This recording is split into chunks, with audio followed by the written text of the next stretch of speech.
भारत के प्रधानमंत्री खामेनेई की मौत पे खामोश रहते हैं। 160 स्कूली बच्चे मार दिए जाते हैं, खामोश रहते हैं। ईरान से तू कौन मैं खामखा जबरदस्ती झगड़ा करने की आपको जरूरत क्या थी कि जब वो हार्मोज का समुद्री मार्ग 60% से ज्यादा ईरान के रास्ते में आता है, ईरान के कब्जे में आता है, इसलिए आपने जानबूझकर देश को संकट में डाला है। ये संकट आया हुआ संकट नहीं है, ये लाया हुआ संकट है। और आज जो कहा गया कि हार्मोज समुद्री मार्ग खुल गया है, गलत जानकारी सदन को नहीं देनी चाहिए। हार्मोज समुद्री मार्ग से मात्र 2 जहाज आपके आए हैं, 22 जहाज अभी भी आपके रुके हैं। प्रधानमंत्री जी जब गए थे ईरान की यात्रा में, उन्होंने कहा भारत और ईरान की दोस्ती इतिहास से भी पुरानी है।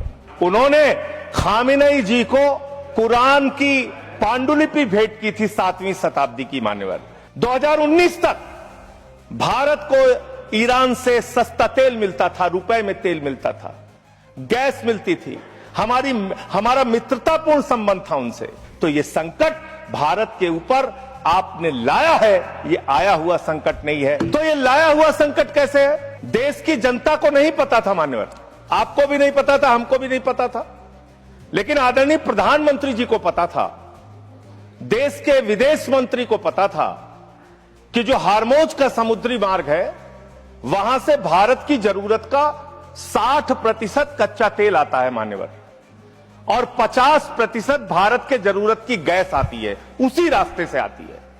यह बात नरेंद्र मोदी जी को, आदरणीय प्रधानमंत्री जी को पता थी।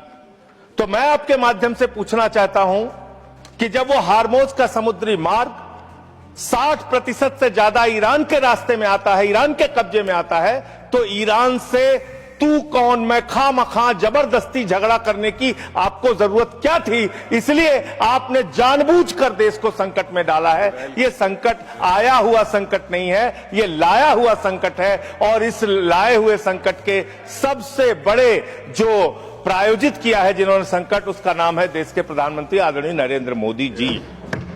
मान्यवर, यह बात देश की जनता को पता